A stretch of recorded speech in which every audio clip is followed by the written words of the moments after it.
Maggie turned to face me as she reached the door. "Thanks, Tom. Will I see you next Friday?"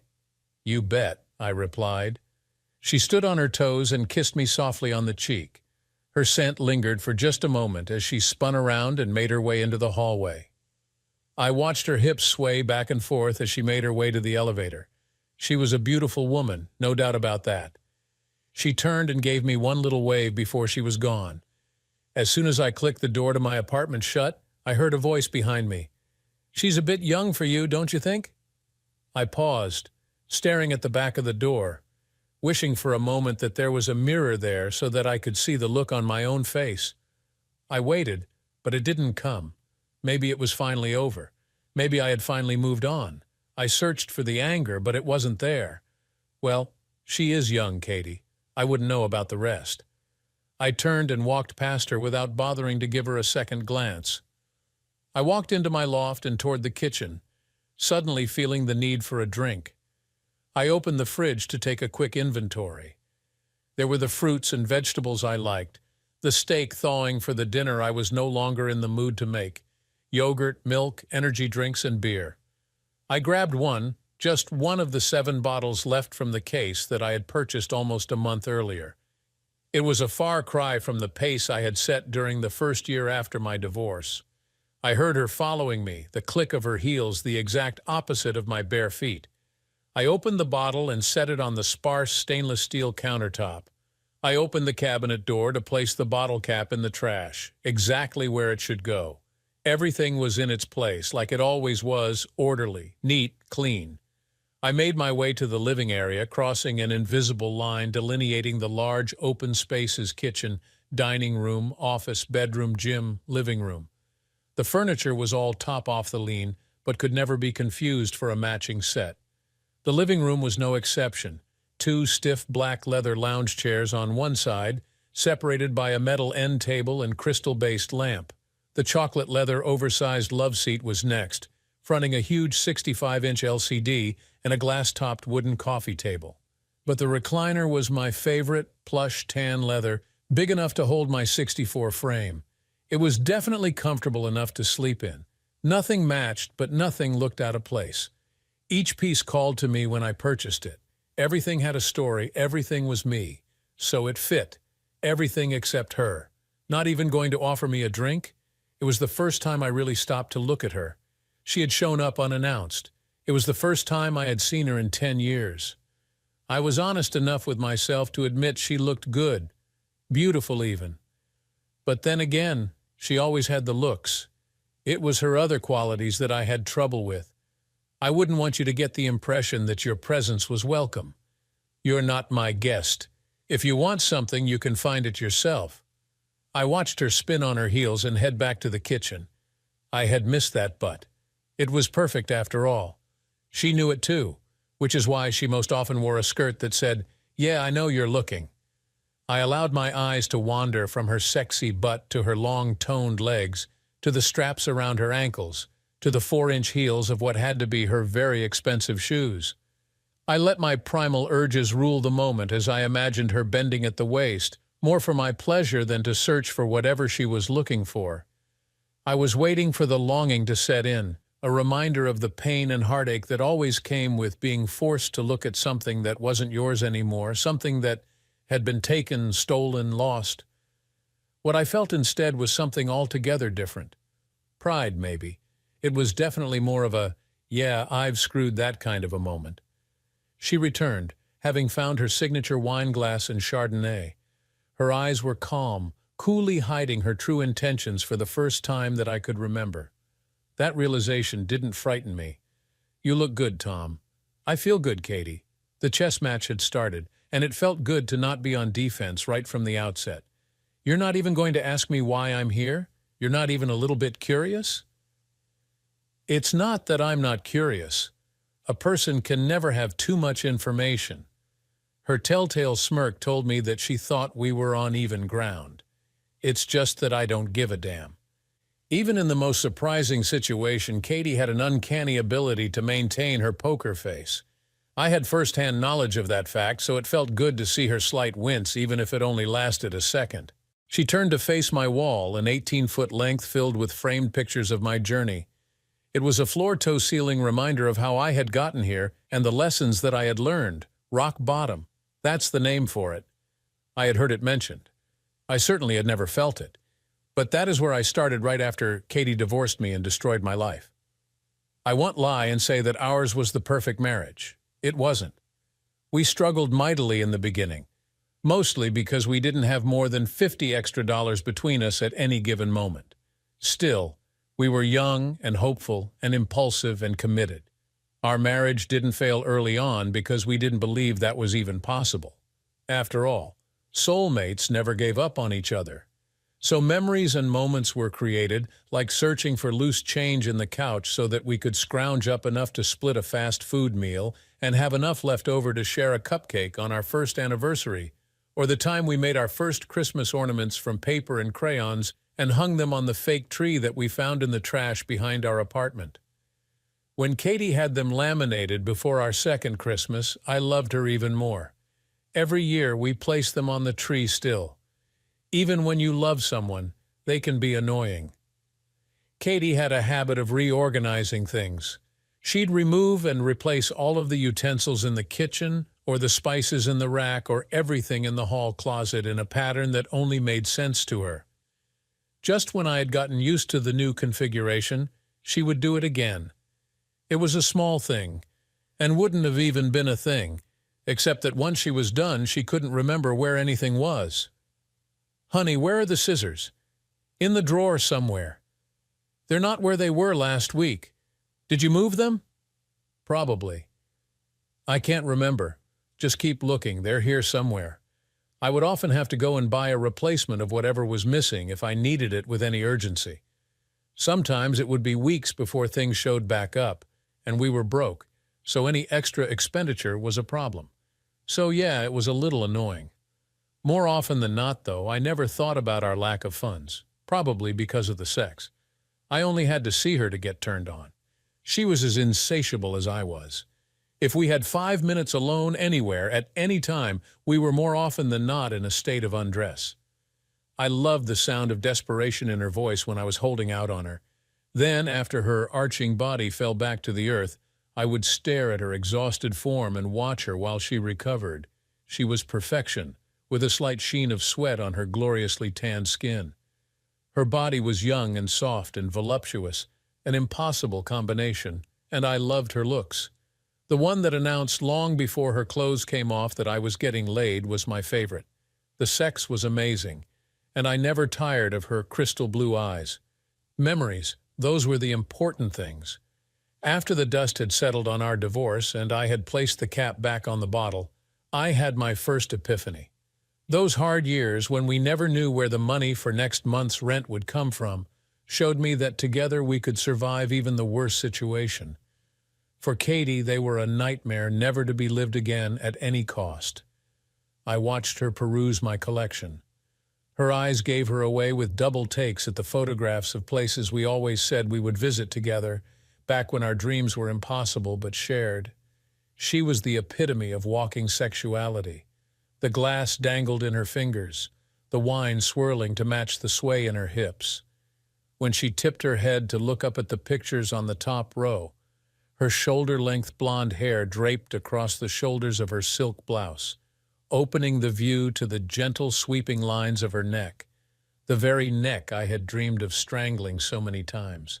"I guess it's true. You really traveled to all those places." I did. She was watching me again as if she was trying to anticipate my next move. Unfortunately for her, I didn't have one. "You've changed." "Oh, I doubt that is true. In fact, I know it's not true. I am the same man I have always been, perhaps with just a little more me and a lot less you. See, that's what I mean. You never would have said things like that to me before. Life is full of things we want to say, plan on saying, and dream about being able to say. In remaining silent, we get lost in that silence, or we lose the person we should be.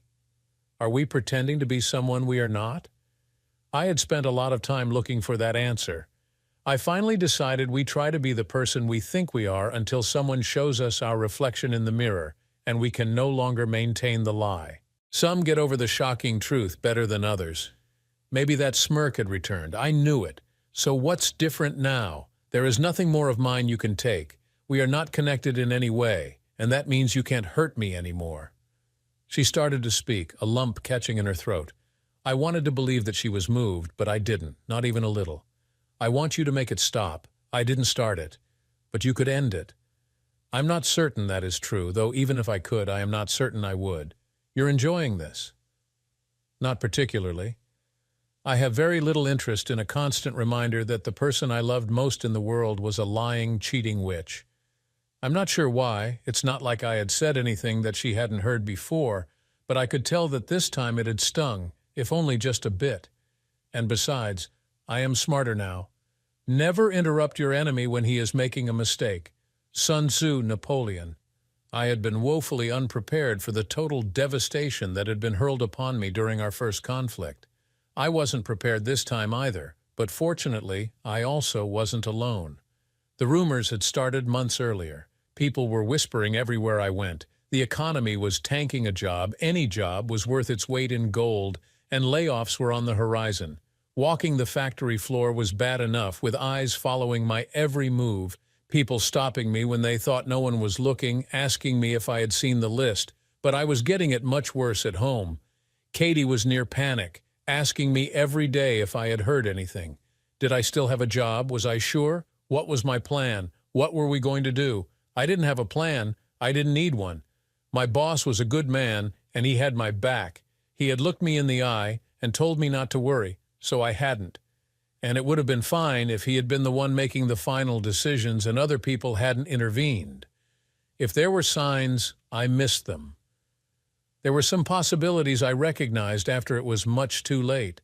Our sex life had taken a noticeable dip. I thought it was stress.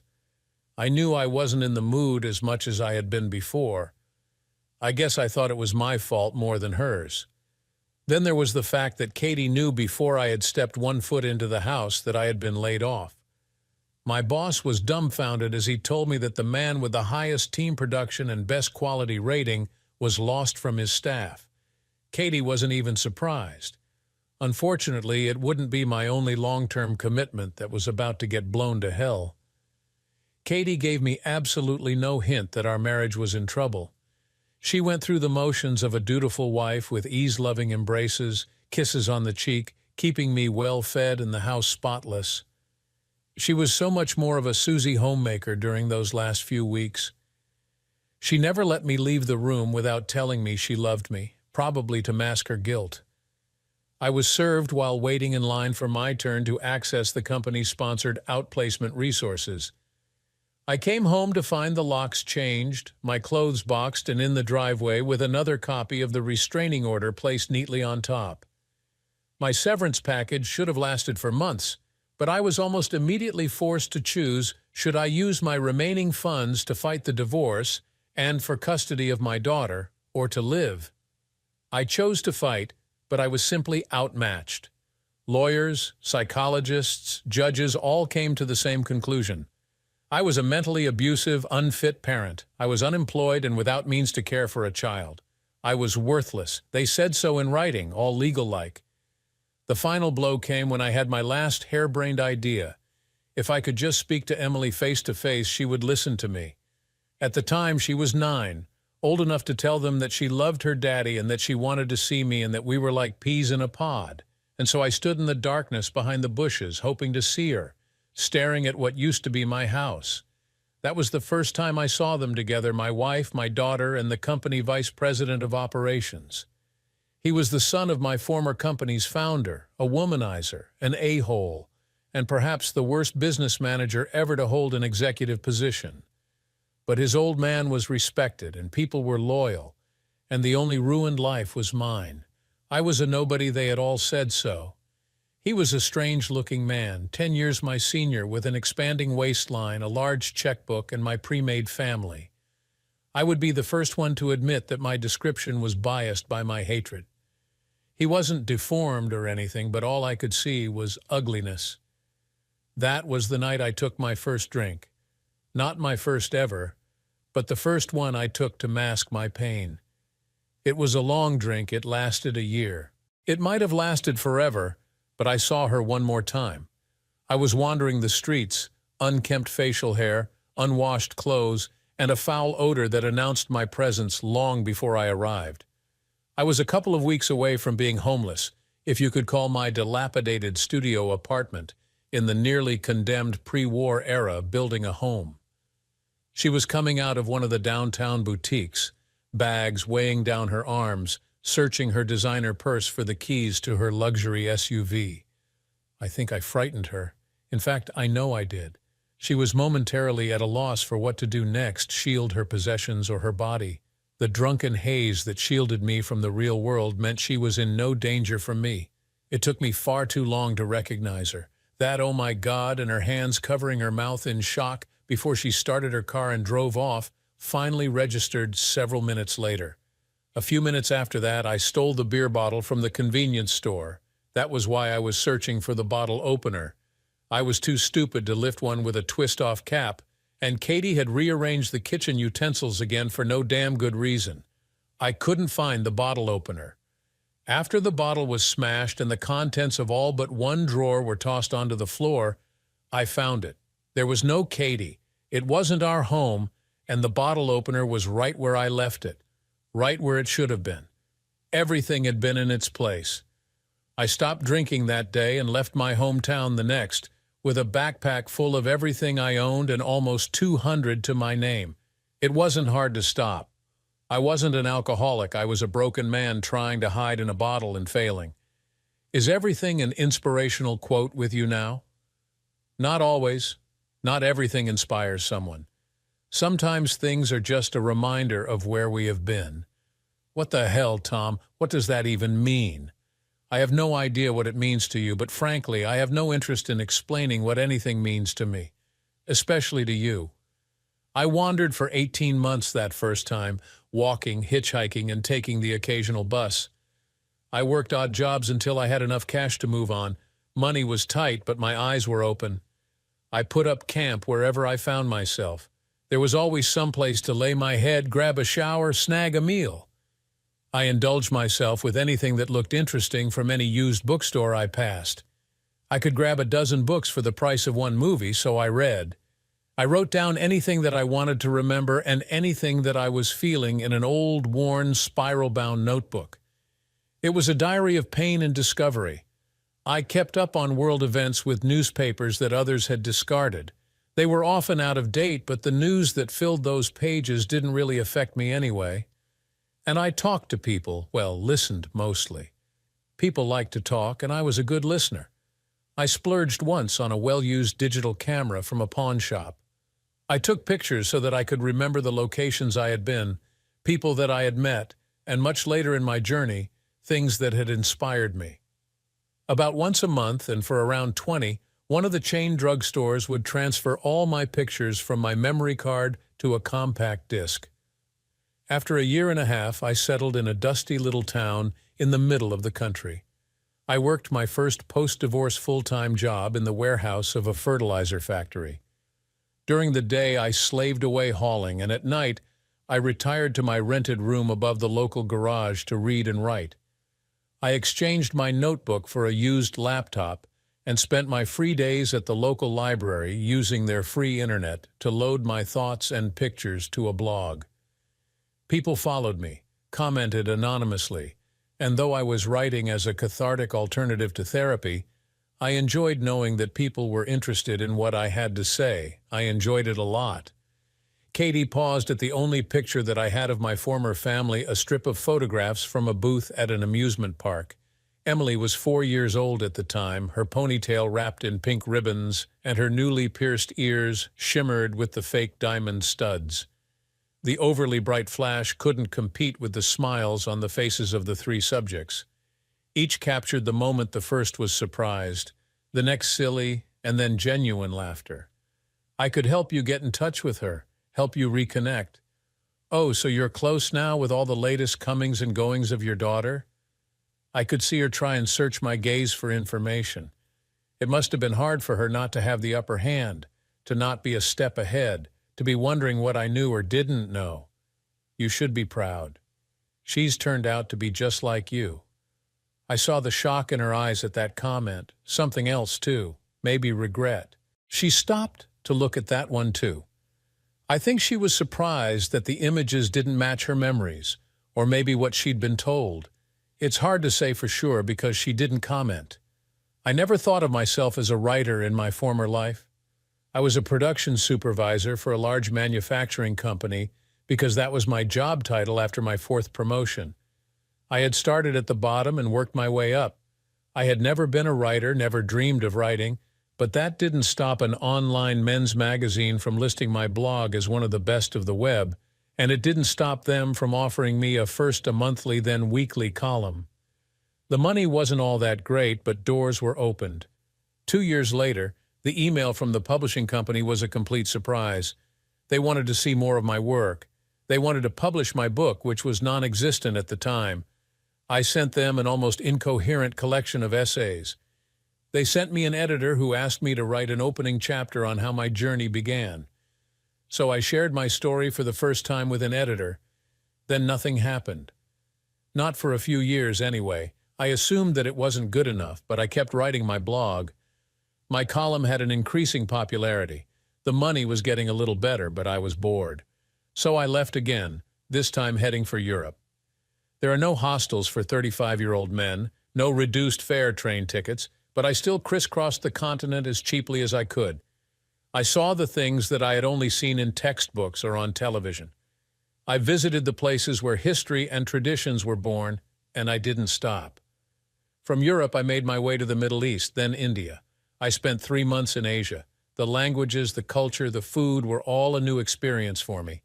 I saw what it meant to truly be poor, not the shameful excuse that I had cursed. The people were the same, though. People everywhere liked to talk. I was 14 months into my latest journey, and more than ready to return to the States, when another email came with a preview of the cover of my book attached. That is when things got interesting. I flew home to a host of agents, editors, publishers, and lawyers. With the increasing popularity of my column, there was a buzz about my book. I turned that buzz into a fairly significant raise from the magazine based mostly upon a convoluted ad revenue formula. It was more than I had ever made before and more than enough for me.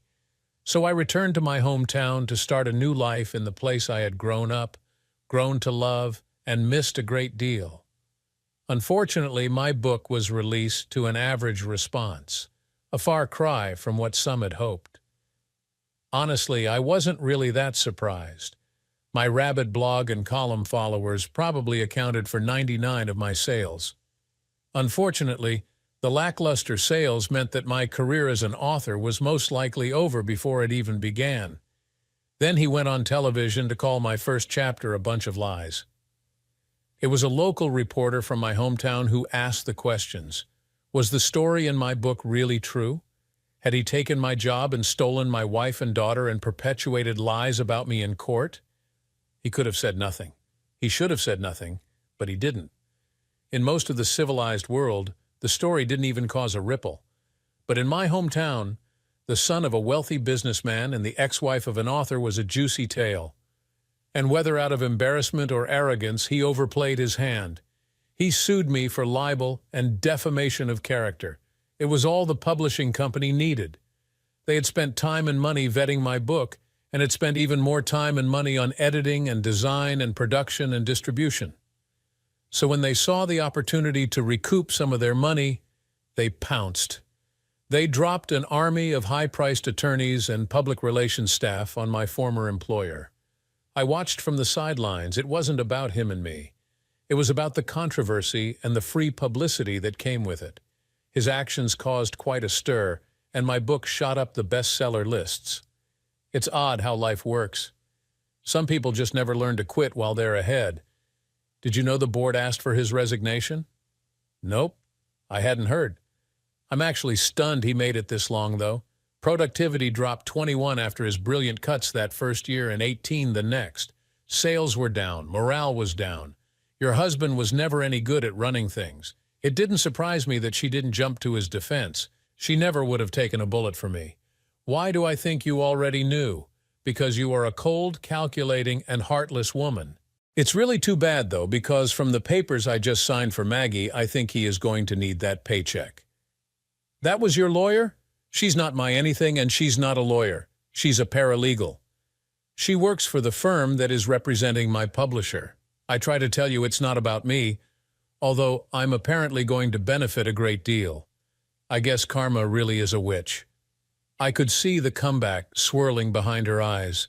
There were so many things that she wanted to say and wished she could, and I saw her finally conclude that there was nothing left in her tank, that I would have the upper hand in every scenario.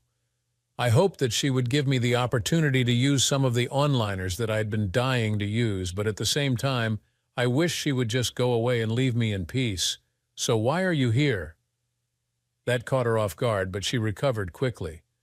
Oh, now you're curious? No, I just don't understand what it is that you think you can accomplish. I suppose he should be grateful that you love him so much that you are here trying to save the last bit of his crumbling empire. But like I said, it really isn't up to me. I measured her reaction. It was exactly what I expected. But it isn't him you love, is it? It's his money. Oh, the irony. He had it, but now, in the irony of all ironies, he'll have to give it to me, and you once again will have nothing. What, you don't think you can find another rich sugar daddy to screw for money? I think you're selling yourself short.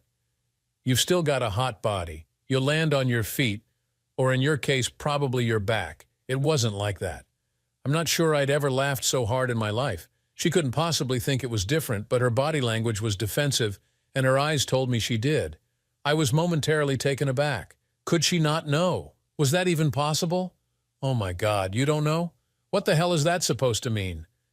I didn't say anything for a while, quickly doing the mental math, but I couldn't find any pitfalls. After months of interviews and depositions and discovery motions, it was all part of the record. If she really didn't know, he had to know she would find out. I wouldn't be hurting the case telling her something that was soon to be public knowledge. You're right, it wasn't like that at all. I'm just talking out of turn. It was all innocent, right? Yes, it was almost a whisper, and I considered asking her to repeat it, but I didn't. Sure. He was just reaching out to the families of his employees, making sure that everyone was aware of the situation at the plant, making sure everyone was preparing for the worst-case scenario. Of course, he was paying special attention to the most vulnerable of the group, the mid-level management. We were the most at risk, and he felt his personal attention was necessary. She was listening with intent, but I had no idea what she was thinking. So he invited you to lunch to give you a heads up. Of course, nothing had been decided yet. It was all just preliminary, and every so often, he would give you a call to give you the inside information on how the process of evaluating employees was coming along. Then a few more casual lunches, a few more phone calls, and then he changed his tactics. He poured his heart out. The stress of holding so many lives in the balance of his decisions was just too much to bear. The things he had been offered to save people's jobs were so shocking: money, sexual favors. It really must have been shocking for Katie because her eyes were as wide as I had ever seen them. I walked over to my desk as I talked, searching for the right file. When I found it, I continued my narration. And that is when you sealed our fates. That was the moment that he won and I lost, the moment when your trust in me as a man, as a father, as a husband, as a provider lost out to your greed. That is when you gave him your body and destroyed my entire world. I slid the papers across the table. She stared down at them for a while as if they would burn her fingers if she touched them. I had never actually seen the lists, and I always assumed that their existence was a myth. But my publisher's attorneys had combed through thousands of documents revealed during the discovery process. The one she was holding was not all that interesting, except that my name was at the top of the list of employees to keep. According to the dates, it would have been one of the first lists produced, maybe even the first. The second was far more interesting. Sure, the names were the same, but the second list had John Davis' almost incoherent notes, check marks by several names, and my name and one other crossed off with a single red line, mine annotated with one word, Katie. There was only one other name marked that way. The attorneys couldn't believe he had kept it. Then again, He always was an idiot. The third list was printed on his own letterhead and marked final, and not surprisingly, my name no longer appeared. Her eyes darted back and forth in a mental query that I am sure provided an answer that she wouldn't believe. And now you're wondering, how could he possibly know all that? She was staring back at me with her mouth slightly open. Dumbfounded was not a good look for her. You figure it out. You're stupid, but not that stupid. You know what I mean. The urge for another drink was strong, so I rose from my chair and went into the kitchen. I dropped a few ice cubes in a glass and pushed it into the refrigerator opening to fill it with filtered water. If I had learned anything, it was never to give in to my urges. Decisions made after careful planning and analysis of the potential consequences were more pragmatic. That, and the fact that being drunk in the same room as Katie seemed to be asking for trouble. I believe that sex is one of the most beautiful, natural, awesome things that money can buy. Steve Martin. Since we're just getting everything out in the open, I guess I am curious about something. Did you ever love me?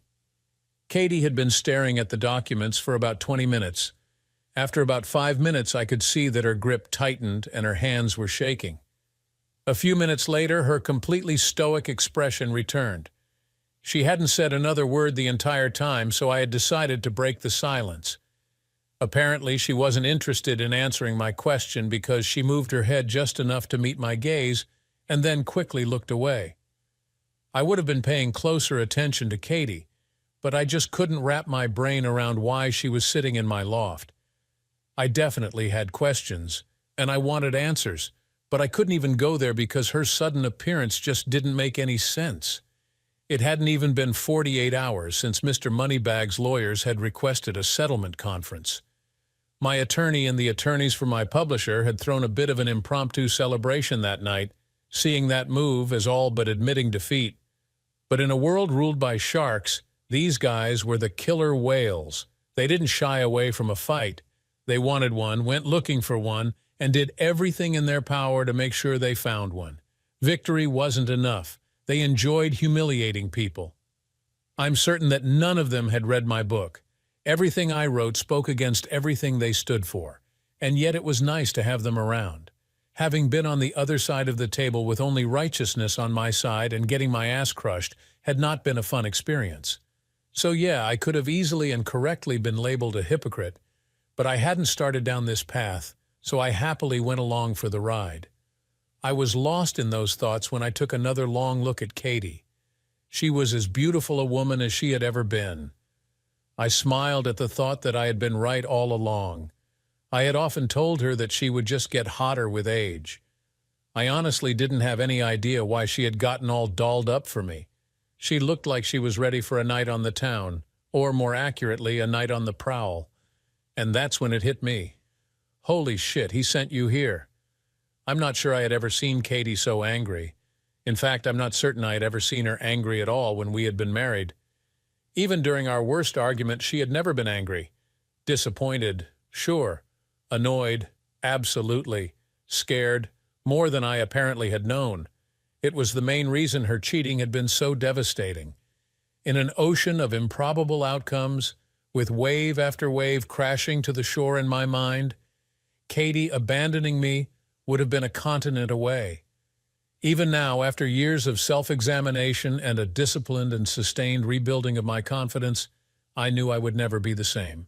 Soulmates never give up on each other, but mine did. Sure, he had to be desperate. The lawsuits and attorney fees totaled $10 million. He was rich, that much was certain, but he wasn't that rich. The Sharks thought in the end that the judge would award almost $5 million in judgments. They tried to explain their calculations to me once. My book was called Property and had a valuation, and his lawsuit had been frivolous and without merit, and they had amassed a mountain of evidence to prove that he and his lawyer knew that very fact.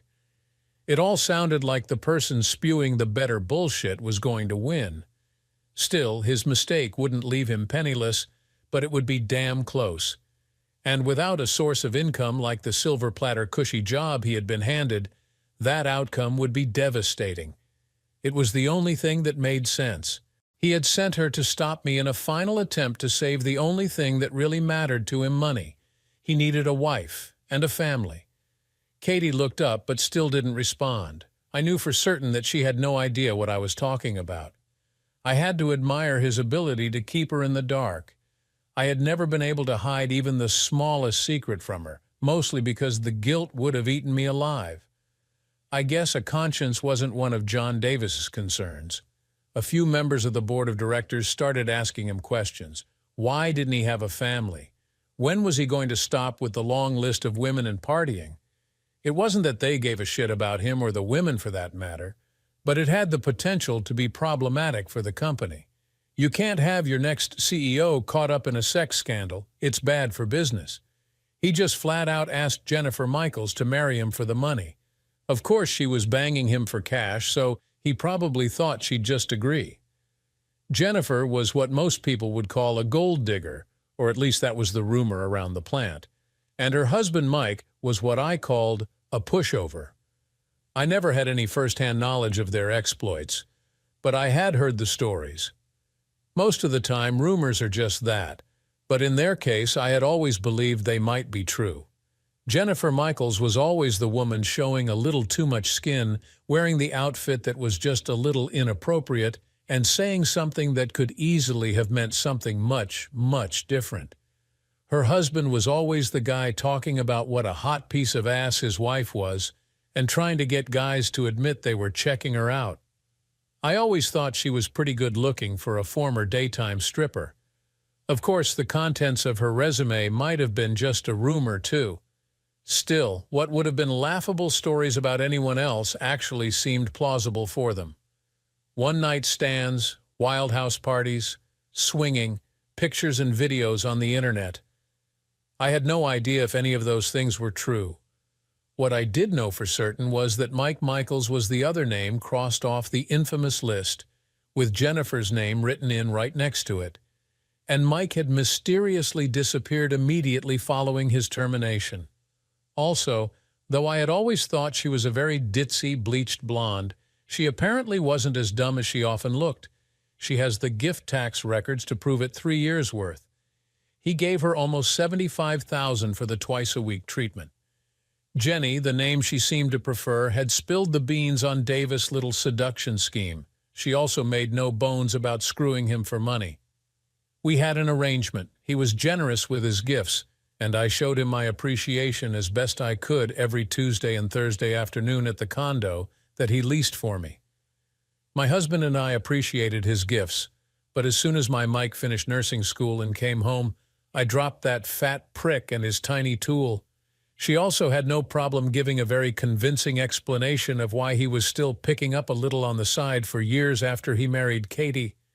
I looked right at Katie as I finished my next sentence.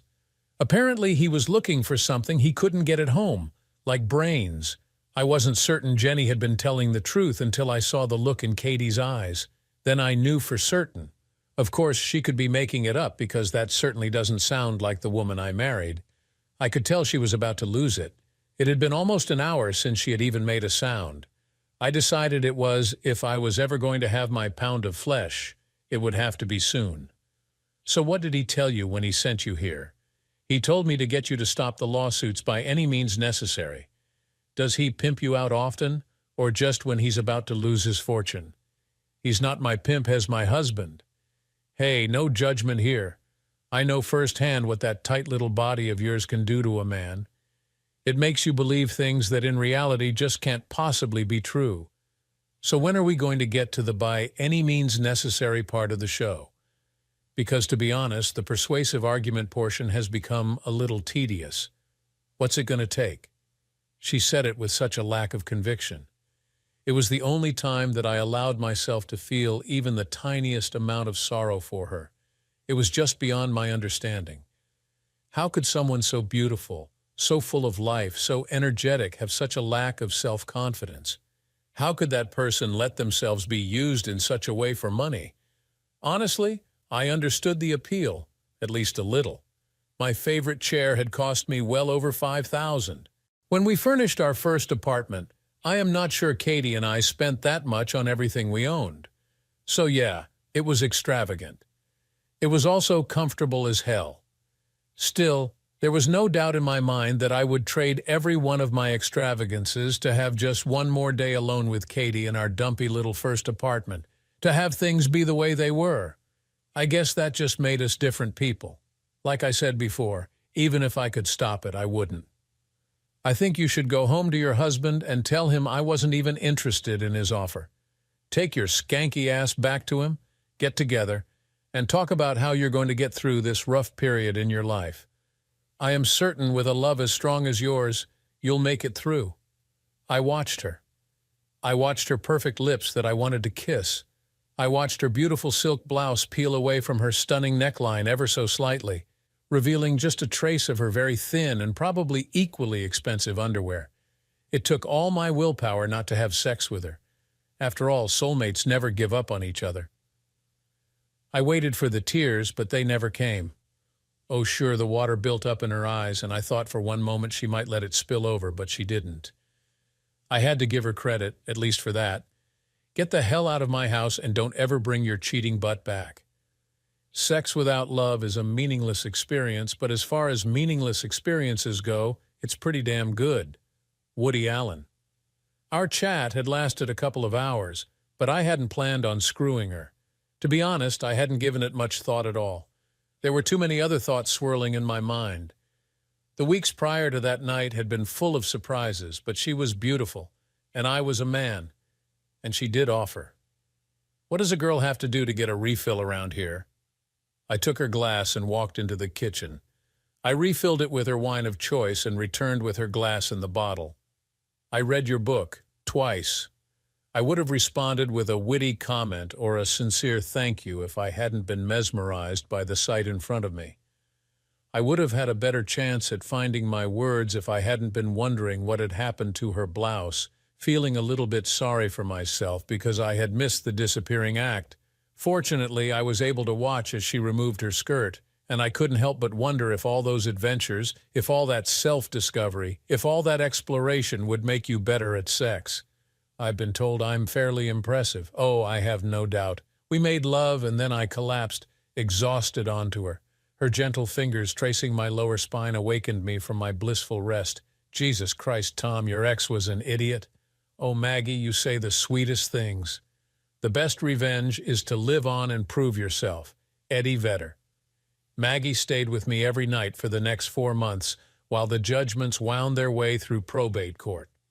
We had sex like newlyweds during her entire stay, though she always said no matter how spectacular the sex was, she was going back to Los Angeles as soon as the lawsuits were over. I didn't begrudge her in any way. Maybe sharks with only a few hours of law school left don't hang around the shallow end of the pool, no matter how many times they come on your meat. Still, the time I spent with her, brief as it was amazing.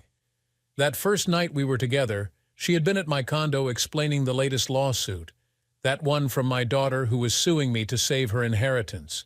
I can't say with any credibility that I didn't know that Katie was angry when she left that night, furious even, but I can say that I honestly thought she was mad at me, maybe for turning her down or for stealing what she rightfully earned on her back. Apparently, I had been wrong. I can imagine what it must have been like for him. I know I was devastated when Katie didn't choose me when faced with something as common as a corporate downsizing. But then again, the coroner's report was inconclusive. John Davis may have never known.